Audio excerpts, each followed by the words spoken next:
Estudos para concursos pro Tribunal, não, pro Secretaria de Estadual de Saúde de São Paulo. Sobre vigilância epidemiológica, parte 2. Parte 2. Precisinha de força de vontade. Eu fiz a prova do tribunal. Não, eu fico falando tribunal toda hora, né? Do Secretaria Estadual de Saúde e gabaritei praticamente tudo. Foi muito bem. E eu gabaritei até conteúdo de saúde lá na prova. Eu fui um dos melhores colocados. Eu fui o melhor colocado praticamente. E passei na prova super bem. Agora, sobre o que eu estava lendo, sobre tecnologia, eu estava lendo algumas coisas técnicas legais. E agora eu vou ler uma coisa de uma portaria, se chama 1972 de 2004.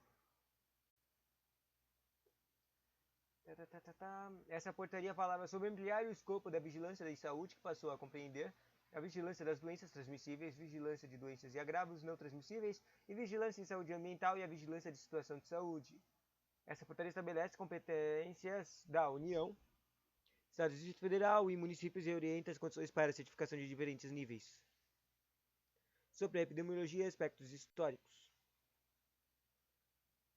Desde o nascimento das cidades, na Idade Antiga, que temos registro das preocupações com a vigilância sanitária, a humanidade não conhecia ainda os processos de contaminação que espalhavam a peste, a cólera, a varíola, a febre e a tifoide, as outras doenças que marcaram a história. Mas era sabido que a água poderia ser uma via de contaminação e que os alimentos, de igual maneira, poderiam ser meios de propagação de doenças, como as populações aglomeradas e cidades. Esses problemas foram crescendo e se tornando mais complexos. Isso está na cartilha de vigilância sanitária. Outro treco para procurar, né? Verificar se existe essa cartilha de vigilância sanitária. Cartilha de vigilância sanitária.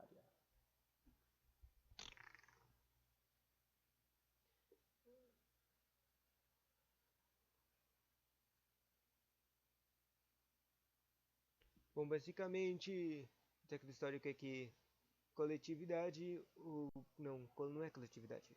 Comunidades, comodidade. Não, tipo uma palavra com co, só que é de junção, tipo aglomerado, isso. Aglomerados dão igual a doenças, isso, basicamente isso. Se há um insumo que não pode faltar no combate a epidemias, é a informação de boa qualidade, tanto aquela que os órgãos de saúde coletam e analisam, quanto que é ofertada à população. O médico inglês Joe Snow foi um defensor ardoroso dessa máxima que transpôs para seu livro sobre uma maneira de transmissão de cólera considerada um manual obrigatório para quem estuda o problema de doenças contagiosas. Qual é o nome desse livro? Ele disse: a comunicabilidade da cólera não deve ser ocultada do povo, sob a ideia de que seu conhecimento causaria pânico. Interessante, né? Fake news do povo.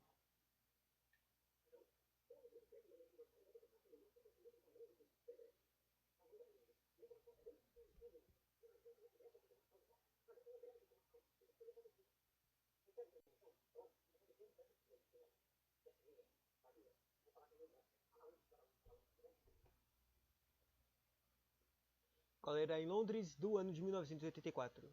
O médico inglês Joe Snow, que ele falou agora há pouco, falou a bomba d'água que marcou o local de disseminação da cólera em Londres e o mapa que permitiu identificar a concentração dos casos numa região de Londres. Interessante, eles encontraram um lugar epidemiológico.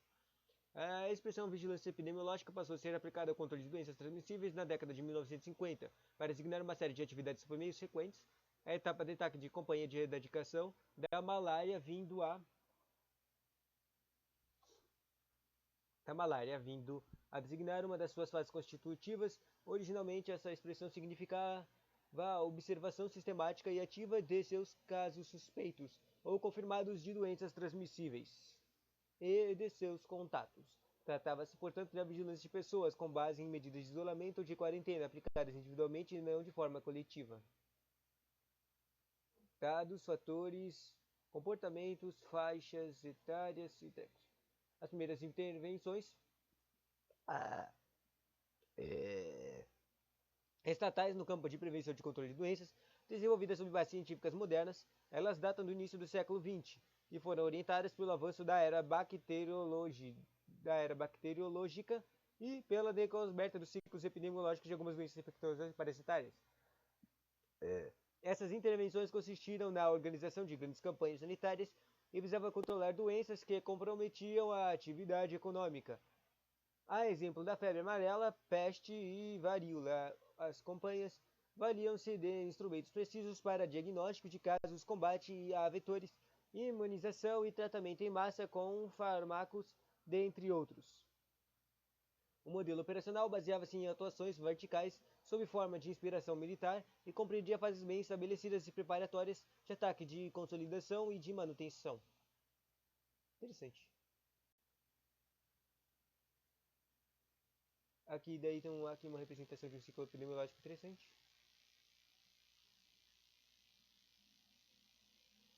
Ciclo epidemiológico da febre amarela, o ciclo silvestre e o ciclo urbano.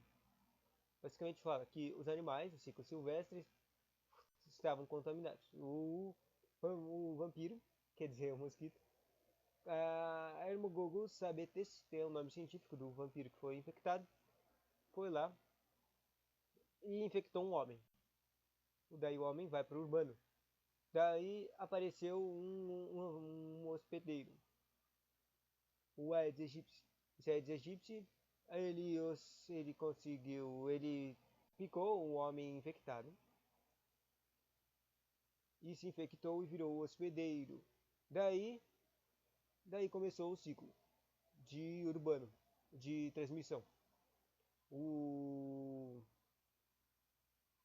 o Aedes aegypti vai lá e transmite para os homens. Os homens e os carinhas que sobrevivem também, se eles vão lá e transmitem mais. É que estranho que tem um ciclo tipo do homem para doença para o mosquitinho do Aedes aegypti. Ou seja, como se o Aedes aegypti fica se infectando novamente toda hora. Como é que será que um Aedes aegypti fica se infectando toda hora, né? Feita transmissão. Na década de 1960, o Programa de Erradicação da Varíola também instituiu uma fase de vigilância epidemiológica, que seguia da vacinação em massa da população. Simultaneamente, porém, o programa disseminou a aplicação de novos conceitos que se firmavam no âmbito internacional e não se vinculavam à prévia realização de uma fase de ataque, que pretendia-se, mediante a busca ativa de casos de varíola, a detecção precoce de surtos e o bloqueio imediato de transmissão de doença. Tem que agir preventivamente antes de ter pandemia, né? Senão não funciona.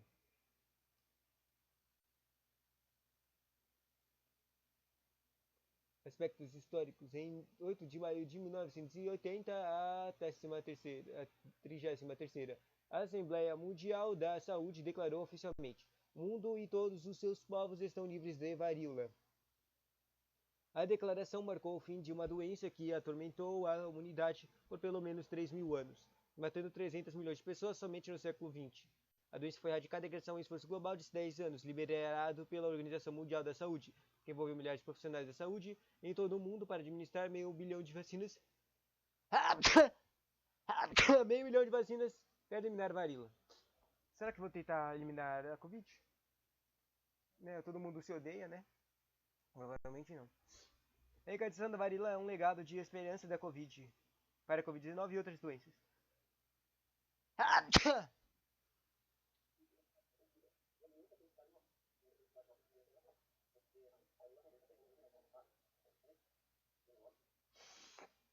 No Brasil, a campanha de erradicação de varíola chamava CEV, Campanha E de Erradicação e EV de varíola, de V de varíola.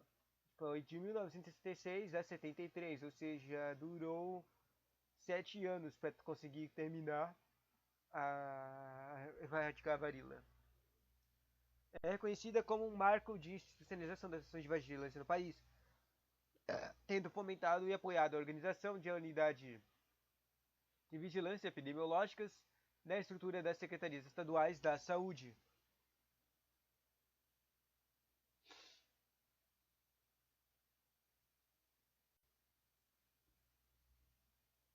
Murilo CEV inspirou a Fundação Serviços de Saúde Pública, FSP, a organizar em 1969 um sistema de notificação semanal de doenças selecionadas e a disseminar informações pertinentes em um boletim epidemiológico de circulação quinzenal. Informação no Brasil de 1970, em plena euforia com o governo militar, a reorganização administrativa ao Ministério da Saúde com a criação da Superintendência de Campanha de Saúde Pública, SUCAM, da Divisão Nacional de Epidemiologia e Estatística da Saúde, o DNES, e os matas-mosquitos representam um repique da abordagem militarista, conhecido como guardas ou soldados da malária, Aspergillus DDT, em locais propícios à proliferação de vetores de doença e acabam contaminados pelo veneno. Equipe de agentes da extinta SUCAM, conhecida como soldados da malária. Não entendi. Quer dizer, não entendi. Bom, basicamente, pra. Olha, pra não ter mais uma doença, você tem que se. Não. Basicamente só tem um jeito. Primeiro você tem que se curar. Como é que eu falo um jeito? Fala-se primeiro. Bom, basicamente você tem que parar de se ter contato com o setor. O agente transmissível. Né? Daí é possível matar mosquitos? Claro que não, porque tipo, os mosquitos são o universo. Os mosquitos são os seres mais mortíferos do universo, do mundo. É o bicho que já matou mais de zilhões de espécies. E humanos também. Né? Bom, basicamente não tem como controlar mosquitos. Daí se os caras iam lá e tentavam aumentar isso, eu acho que não ia dar certo não. A malária que é transmitida por mosquitos. Não entendi o que eles queriam dizer com essa certeza aqui.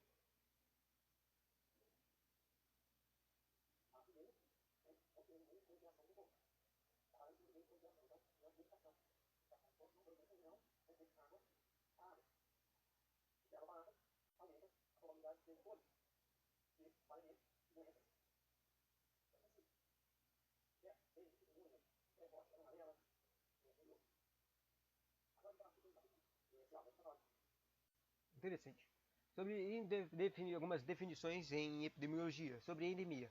Presença contínua de uma enfermidade ou agente infeccioso em uma zona geográfica determinada e pode também expressar a prevalência usual de uma doença particular numa zona geográfica. O termo hiperendemia, hyperendemia, significa transmissão intensa e persistente atingindo todas as faixas etárias, e holoendemia, é o nível elevado da infecção que começava a partir de uma idade precoce e afeta a maior parte da população jovem, como por exemplo a malária de algumas regiões do globo. Interessante.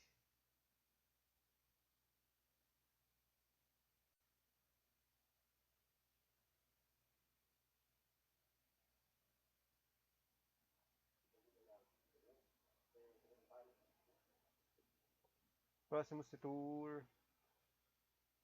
Definição de epidemia. Manifestação em coletividade ou região de um corpo de casos de alguma enfermidade que excede claramente a incidência prevista. O número de casos que indica a existência de uma epidemia varia com o agente infeccioso, o tamanho e as características da população exposta, sua experiência prévia ou a falta de exposição à enfermidade, o local e a época do ano em que ocorre. Por decorrência, a epidemia guarda relação com a frequência comum da enfermidade na mesma região, na população especificada e na mesma estação do ano.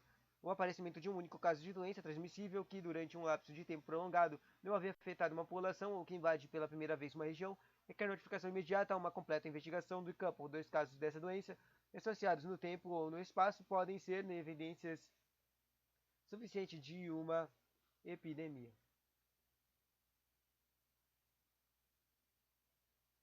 Sobre surto.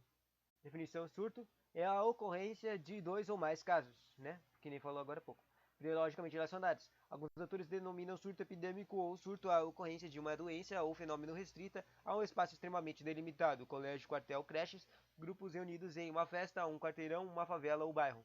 Alerta: a saúde emite alerta para surtos de doenças de diarreia aguda.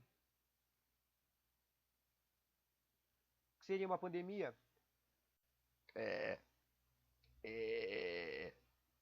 Segundo a OMS, a grande pandemia é a disseminação mundial de uma nova doença e o termo passa a ser usado quando uma epidemia, pandemia. Ah, caraca, olha isso, Neo. Olha que engraçado. Tipo, eu fico lendo pandemia e epidemia toda hora, mas minha cabeça estava relacionando como se fosse a mesma coisa, a mesma palavra. Não estava conseguindo, a minha cabeça não estava relacionando que são palavras diferentes, meu. Tipo, você mesmo elas sendo obviamente diferentes as palavras. Eu não estava relacionando, a minha mente não estava relacionando elas como sendo diferentes, estavam relacionando como elas fossem a mesma coisa. E não. Basicamente, epidemia, né, é a aglomeração de doença em uma região. Só que daí tem, quando se chama pandemia, que é o que eu tava falando toda hora falando da Covid, né? É uma mundial. Eu não sabia que tinha esse nome, que era pan de mundial. Uau, uau, uau! De uma nova doença e o termo passa a ser usado quando uma epidemia surta afeta uma região, se espalha por diferentes continentes em transmissões sustentadas de pessoa para pessoa. Relato da OMS sobre a Covid-19 em 2020. A OMS tem tratado a disseminação de uma escala de tempo muito curta e estamos muito preocupados com os níveis alarmantes da contaminação. Por essa razão, consideramos que o Covid-19 pode ser caracterizado como uma pandemia, afirmou o diretor-geral, Tedros Adhanom. Estados são da vigilância epidemiológica. Que seria uma pandemia. Antes da Covid, a pandemia mais recente chamava de gripe suína. Foi corrida em 2009 com a gripe suína causada pelo vírus H1N1. Acredita que o vírus veio do porco e de aves e o primeiro caso foi registrado no México. A OMS levou o status da doença para a pandemia em junho daquele ano, após contabilizar 36 mil casos em 33 países. No total, 187 países registraram casos de 300 mil pessoas morreram. O fim da pandemia foi decretado pela OMS em agosto de 2010. E aqui ele aparece aqui Estados Unidos, Brasil, uma parte do Sul, Colômbia, Costa Rica, Rússia, China, Austrália, todo mundo. Seria uma pandemia, a Covid-19 vem se somar a uma lista extensa de que percorre um vasto período de tempo, como podemos conferir abaixo. Daí fala de outras pandemias históricas. Peste do Egito, peste Antônio e peste de Ciprano. Eu não vou ler da peste do Egito. Deixa eu ver isso aqui, quantos matou. A febre do Egito se chama febre tifoide. Matou um quarto das tropas atenienses e um quarto da população da cidade durante a guerra de Pelenoso. Interessante. Doença fatal. A peste antonina, possivelmente causada pela varíola, trazida pelo leste, matou um quarto dos infectados, ou seja, 5 milhões de pessoas, milhões no total. E a peste de Cíprano, tipo, eu não sei como é que eles sabem quantas pessoas matou se essas pestes são tão antigas, né? Até que tem muito cálculo. Peste de Cíprano foi possivelmente causada por uma varíola ou sarampo. Sabe, tem variações dessas coisas, né? Chegou a matar 5 mil pessoas por dia. Caraca. Lá em Roma. Outra aqui, a peste de Justiniano. Foi da peste de Justiniano, qual é a peste bubônica? Ela é do Egito, ela chegou a matar 10 mil pessoas por dia, atingindo 40% das habitantes da cidade. Foi eliminada até um quarto da população do Oriente Médio. Caraca. Agora que tá falando tantos números de 1000 pessoas por dia, eu quero só verificar quanto está os dias. Vou ficar muito triste. Quanto está os dias mundial. Tipo, se você vê a Covid, ela não é.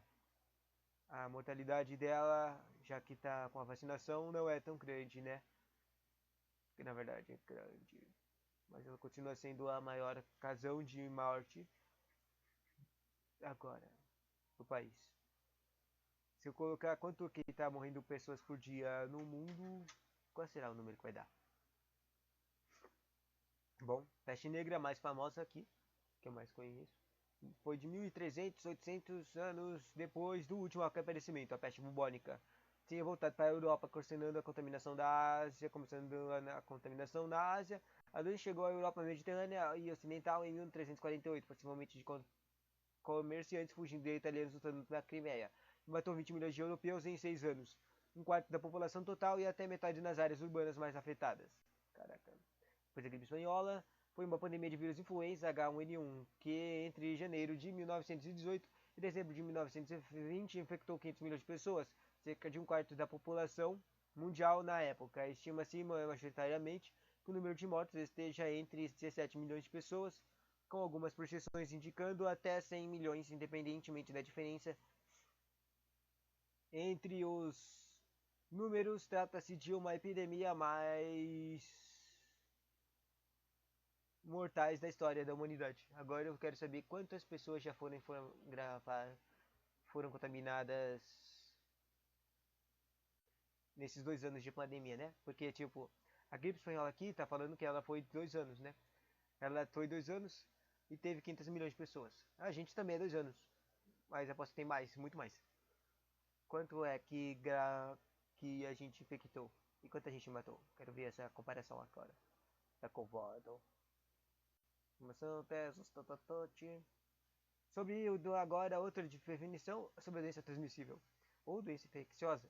Doença causada por agente infeccioso específico ou pela toxina que por ele produzida por meio de transmissão deste agente ou de seu produto tóxico a partir de uma pessoa ou animal infectado, ou ainda de um reservatório para um hospedeiro suscetível, quer direita ou indiretamente, direto ou indiretamente intermediado do vetor ambiente.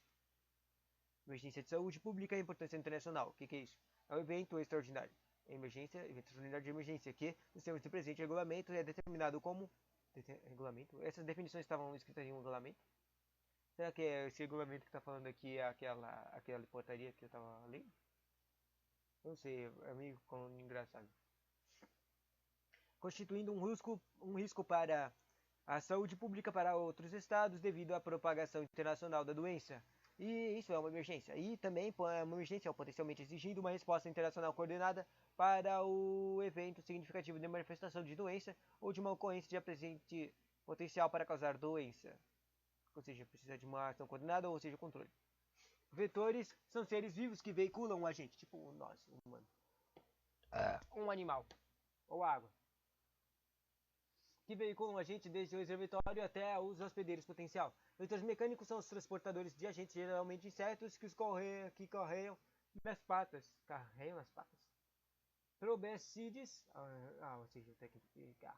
Asas ou trato gastronomos estão contaminados e onde não há multiplicação ou modificação do agente. Vetores biológicos são aqueles em que os agentes desenvolvem algum ciclo vital antes de serem disseminados ou inoculados no hospedeiro. Interessante. Risco é o entendimento pela epidemiologia como a probabilidade de ocorrência de um dano, essencial para a avaliação de prioridade. Risco é igual a perigo de experiência, né? O que a gente falou no primeiro vídeo. Sobre coeficiente ou taxa. Em relação entre o número de casos de um evento em uma determinada população, num dado local e época. É a medida em que informa quanto ao risco de ocorrência em um evento. Exemplo, número de óbitos por leptospirose no Rio de Janeiro, em relação a pessoas que residiam nessa cidade em cada ano. Trabalhadores intoxicados por determinada substância em relação aos trabalhadores de determinada indústria. Morbidade é a variável característica das comunicações dos seres vivos e refere-se ao conjunto dos indivíduos que adquirem doenças ou determinadas doenças num dado intervalo de tempo em uma determinada população. A morbidade mostra o comportamento das doenças e dos agravos da saúde na população. Indicadores de morbidade. A morbidade é frequentemente estudada segundo 4 indicadores básicos: a incidência, a prevalência, a taxa de ataque, distribuição proporcional.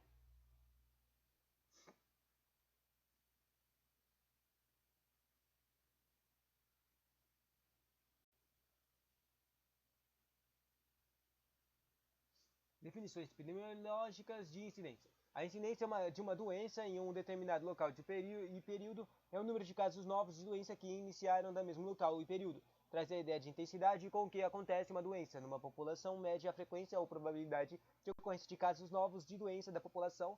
A alta incidência significa alto risco de coletivo de adoecer. Coeficiente de incidência é igual ao número de casos novos de determinada doença de um local, número de casos, e período.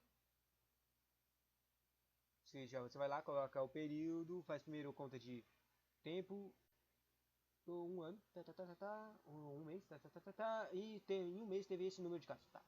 Depois você multiplica isso por 10n e depois divide pela população total. Então isso é um coeficiente, que tipo, quanto tempo você vai descobrir, quanto tempo dá para essa doença contaminar todo mundo, né? Sobre a prevalência. Esse aqui é o teco que mais aparecia na apostila de epidemiologia. Prevalência. Prevalecer significa ser mais mais. Preponderar, predominar. A prevalência indica a qualidade do que prevalece. Prevalência implica em acontecer e permanecer existindo num momento considerado. Portanto, a prevalência é o número total de casos de uma doença existentes num determinado local e período. O coeficiente de prevalência é igual ao número de casos existentes. Mas só que não é, antes falava só os números novos. Nesse aqui é números novos e mais antigos também. Em dado local, momento e período. Daí coloca um monte de especificações, daí multiplica ele por 10, n, sobre divide pela população do local, mas e o período, local e no período, porque a população muda, né? O coeficiente de prevalência é mais utilizado para doenças crônicas de longa duração. Exemplos são hanseníase, tuberculose, AIDS, tracoma e diabetes. Os casos prevalentes são os que estão sendo tratados, casos antigos, mais aqueles que forem descobertos ou diagnosticados. Casos novos, a prevalência é uma ideia de acúmulo em estoque e indica a força com que subsiste a doença na população.